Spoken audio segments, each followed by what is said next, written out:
Hello, everyone, and welcome back to episode 9 of Bobble Pod. Can't believe we're already on episode 9, and we're really flying through season 3. And that's because we've got a lot of good content coming through. We've got a lot of great guest speakers, and today I am joined by Rashpal Sagoo from BOXMedia. Hi, Rashpal. How you doing? I'm great, thank you. How are you? Pleasure to be here in the Bobble Pod.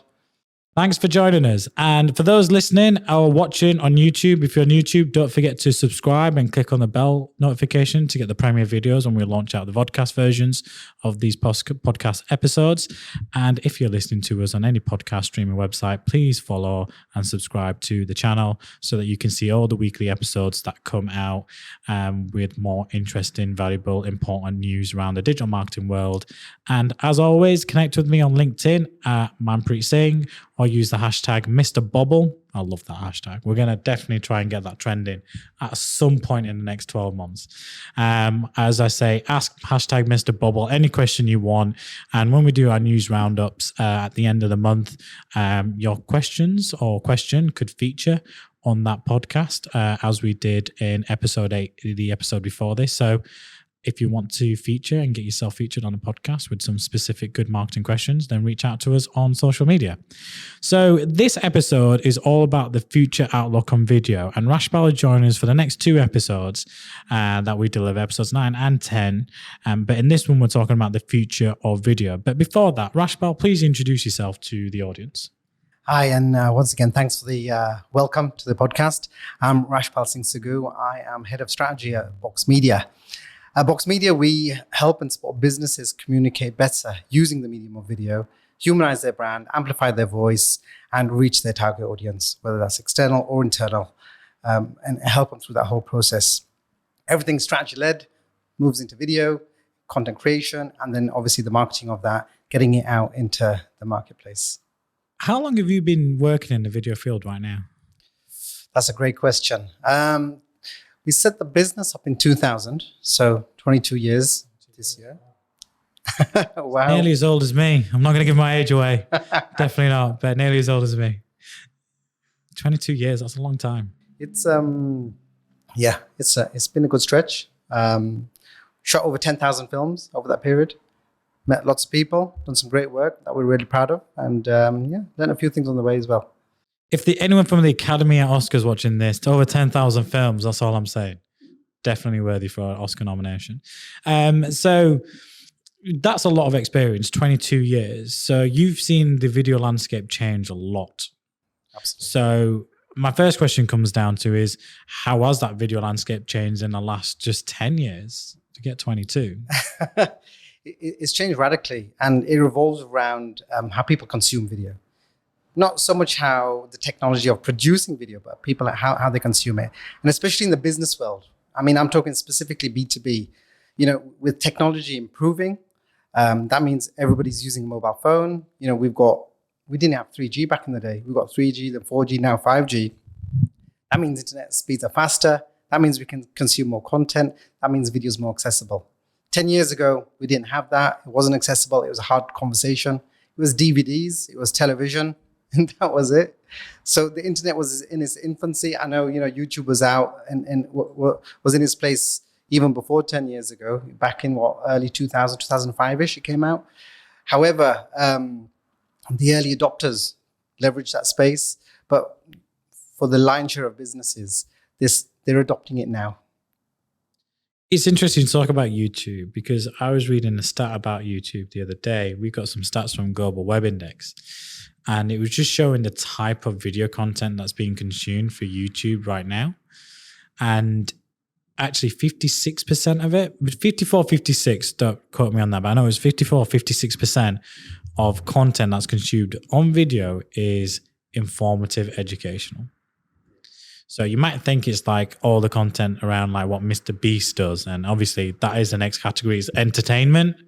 That comes after that, and I think that was like 51 or 50% of what people consume. So it's a high percentage, but it just shows that YouTube is more than just a platform for, going out there and watching people walk into corridors and walls, or, funny cat videos, or, little mice, skiing on water, etc. There's loads of type of amazing content on YouTube, but most people in the business world will use YouTube for how to do certain things.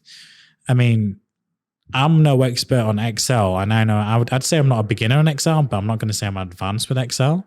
I'd say I'm probably intermediate, but there's still some elements on Excel in terms of formulas and elements that I want to do that I then say, well, how do I do this? And I type it into YouTube, and there's a video on it and how to follow this process, how to create this formula, how to write that formula and create that element. And that video might not be viewed millions and millions of times, but the quality of those views compared to anything else out there is better. But it just kind of shows the type of content that's out there. And, you know, it's a lot of challenges out there in terms of from a business, what do you do? The example I'll give for us, we do these podcasts and we create it as a video. So it's on YouTube. So you're on YouTube. I'm going to wave to you. Hi. Thank you for watching. But the reason we do it is that you can actually see the human element and what actually happens in a podcast element. Some people like watching something as they're listening to it. So, which is why Joe Rogan does quite well. If you look at Stephen Bartlett and his YouTube and his videos. If you look at TikTok, Stephen Bartlett is just creating loads of little snippets of people he's got featured on his podcast. His podcast is on the mainstream platforms, but he creates a video element of it because it's great visual content. And what we do with the video element is we snip it and we use it and we push it across LinkedIn, social media to say, look, our next episode's out. Here's what you can expect from this episode. So we'll take some snippet from what we've talked about now and we'll use that to promote it when the time comes. But there's a lot of challenges facing businesses in terms of how they use videos. So the next question I really want to ask you is, what are the biggest challenges facing video agencies like you right now that you're seeing within the industry? So the biggest challenge is, so if I take a step back, I'm a strong believer of you don't know what you don't know. Yeah. And for most businesses, they don't know what to do with video. And with a handful of agencies, and I would say more than 50% of them, don't know what to do with video either. So they see video as, let's make a video, let's make an ad, let's plug it into a campaign, and that's it, that's video done. And I would say, let's take a step back. Video, its absolute best is all about storytelling. You touched on the fact that, Stephen Bartlett is using video to amplify his kind of digital footprint on TikTok and other channels using video. I mean, let's just think about that. If we go to the science of it, visually you can see him, and from the audio point of view, you can hear him. It's touching two senses. It's creating a deeper connection with you without you even thinking about that, as opposed to just reading text in Google or in a book or in any other kind of medium. So from that point of view, you're touching two senses. And then if you can wrap a story into your narrative so people can actually resonate with you, they understand, actually, some analogies there's some parallels there that I can connect with, then suddenly that medium, that channel, that the whole use of video becomes so much more powerful. So all of that said, relating that back to businesses is like, well, how can this medium, video, how can a business actually use that to amplify what they're doing? So the first question I would ask a business is, where's the gap? Where's the problem? We've got to start with the problem. Is the problem in awareness? Is it in lead gen? Is it in conversion with regards to converting them into actual customers? Is sales and marketing not the problem? Is it that you're a larger business and you've got a recruitment challenge? Is it that we've got a big team of people, they're in separate offices around the country, but we have a retention problem, so we're not recruiting the right people? And the whole journey of taking someone from recruitment to induction to onboarding to training, ongoing engagement, that's where, from sales and marketing, right through to recruitment and all the other intricacies, is where video can play a huge role to make sure you get the best people for the job. That's a lot to unpack there. I mean, we do that to some degree. We recently celebrated our 5th birthday as Bobble. 5 years. It was actually on the 1st of June. But I didn't want to take away from the Queen's celebrations, and I thought let her have her limelight, and we'll celebrate later on in the month. So we celebrated on the 24th of June, and did a big party. But before, in the morning, we had video in, and we had videos of our team discussing why they liked working at Bobble Digital, what advice to give to someone who's looking for a job, particularly looking to join Bobble Digital. So that whole element, it was quite key. So we use video as an opportunity to really amplify how we improve that recruitment processes. They're the challenges that businesses kind of face in terms of why and how they should be using video. And I don't know what they're doing, but from an agency perspective, what are the challenges that you face? So I suppose just dovetailing off the back of the last question as well, of the challenges we have is it's about educating the market on how to use video. With regards to the question of why video, I think there's lots of information out there. We see video on every channel. You can Google HubSpot, and HubSpot has hundreds of blogs of why video. So that's not really where the challenge is. The challenge is, well, I'm a engineering company in Yorkshire. I'm a manufacturing company in Newcastle. I'm a recruitment agency in the middle of Leeds. How can I use video in my business to achieve my next business goals? So it's about having a framework of the right kind of content that business needs and creating the right kind of videos. So when I say the right kind of videos, let's just say we need more awareness. Let's just say it's a sales and marketing challenge. We need more awareness. Well, the first question is, who's your audience? Who's your target market? We've got to make content that actually resonates with your target audience. What's their demographic? What kind of person are they? And based on that, let's make content around that. That could be thought leadership. It could be a teaser. It could be an advert. And that kind of questioning helps to construct what kind of content we should be creating. In line with that, I'm a strong believer of humanizing a brand. So I know there's lots of people that will lean towards motion graphics and animations and things like that. And once again, if you take a step backwards, nothing beats a face-to-face like we are today. I can see your eyeballs 100%. And vice versa. There's an energy in the room that we can sense from each other. Whereas as soon as you go digital, it's really hard to get that same personality, that same energy through a screen or through the camera lens. So from that point of view, if you then go back to motion graphics, to get personality into motion graphics is really hard work. You've got to be at Walt Disney level. Or John Lewis. Yeah. Or John Lewis. Yeah. And most businesses aren't going to invest or spend that kind of budget on their campaigns, unless you're John Lewis. So from that point of view, the second best way to get personable and get your personality on screen is get yourself on camera, humanize the brand. Even if it's not yourself, it's the actors, it's people from the team, and understand who your customer is, understand what your core message, and use people, real people, to convey that message across to your customer base. And then that way, they can cut through the noise, amplify your voice, and actually get some traction with the campaigns they deliver. No, I agree. I mean, I talk about hashtag Mr. Bobble, but that is something we're trying to create. And it's an idea. It might work, it might not work at the end of the day. And, you know, you've got to try. When we started these podcasts, there were 4 hosts. Unfortunately, one of the hosts passed away after the second episode recording, and we miss Keith, sorely. And he's remembered, obviously, on our website. But, the other 3 of us took it forward, and then we learned from that and realized we were doing 1-hour episodes and changed it to 15, 20-minute episodes instead, and focused on doing series where we talked about different topics and the what, why, how, and then like a general, advice element. So split into like a format.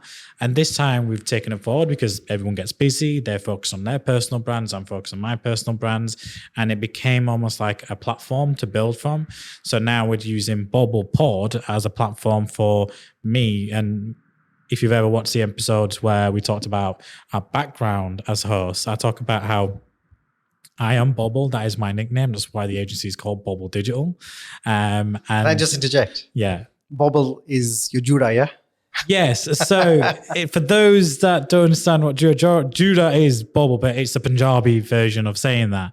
And I'm digressing here, but quickly But it's an important side story. It's important side story because when I was younger, I never used to wear a turban. Like if you're on video, Rashpal's turban, absolutely beautiful. Can I just say? I mean, thank you. I haven't got that many levels as Rashpal, but honestly, that's how it is. And one of my other mates was called Manny, and I'm called Manny, and he was called Big Manny. I didn't like to be called Little Manny, but generally everyone just said my bobble was cute. Respect the bobble. It was kind of quite funny, and then before you know it, it just became like my nickname.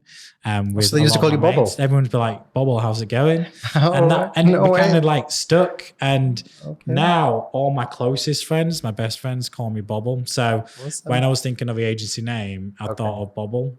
Okay.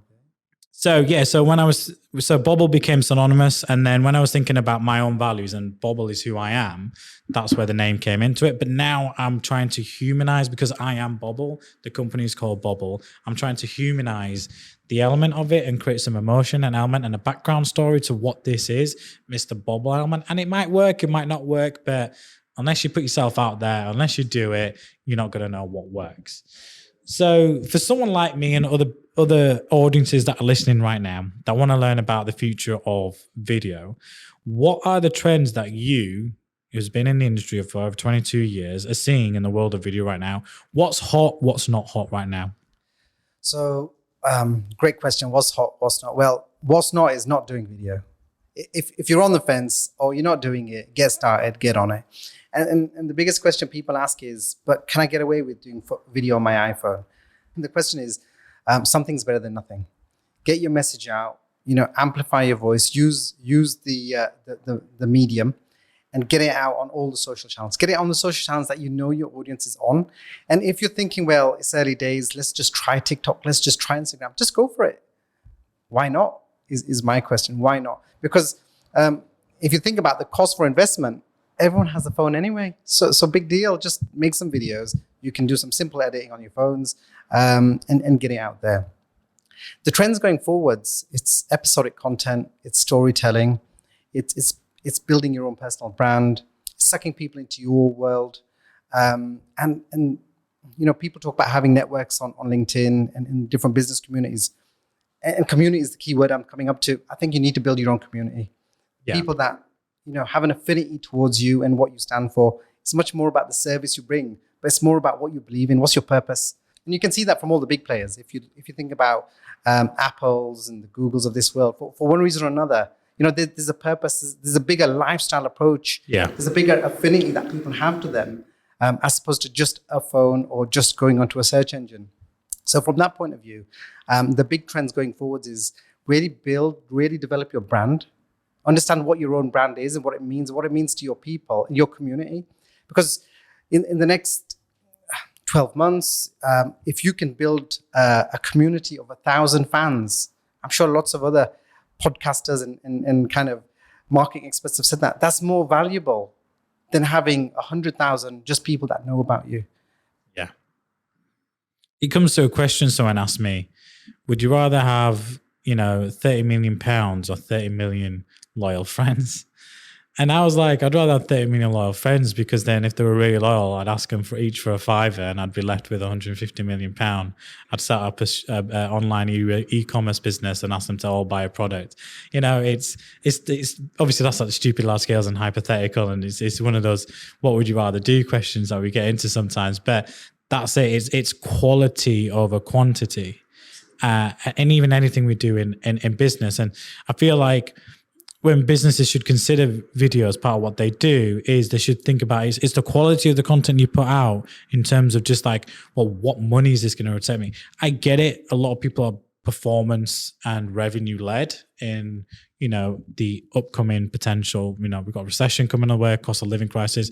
You want to make an impact, but it's quality over quantity. It's creating that emotive, as I call it, emotional response, connecting with the visual audience. And I say, if a video gets, even a few hundred views and more people comment and like and get some valuable content out of it, and it doesn't get a million views, I'd say you've done a better job for yourself, because more people out of those few hundred are probably likely to engage with you than those people out of a million are just there to watch that short piece of content.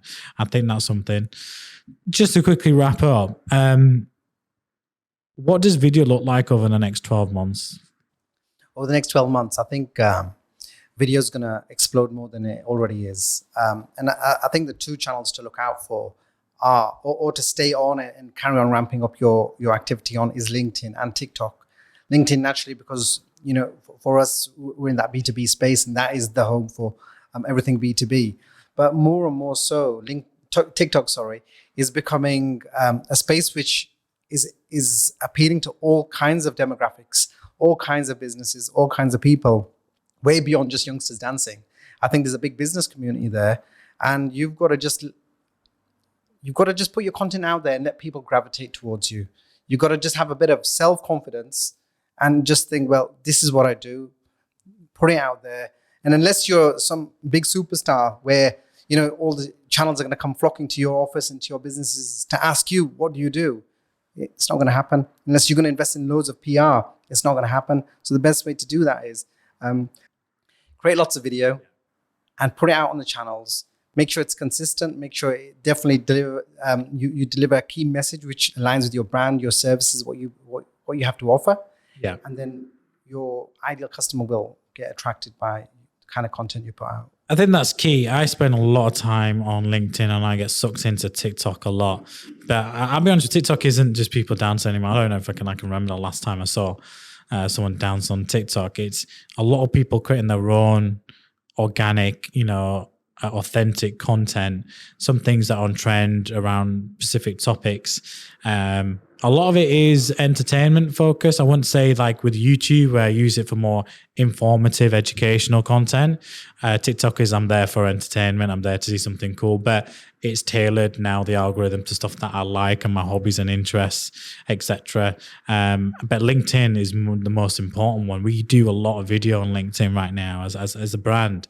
And a lot of element is that around the podcast, around the bite-sized events that we do, and just sharing stuff that we do on a daily basis in terms of capturing some funny things, going to pitches and stuff like that to places that we've been to. So yeah, honestly, LinkedIn is probably my most used social platform right now, and not from an element to socialize, to communicate with like-minded professionals, have like-minded conversations. So I think that's some really good, a good insight into the next 12 months is, take Rashpal's advice. If you're going to start doing videos, do more across, LinkedIn.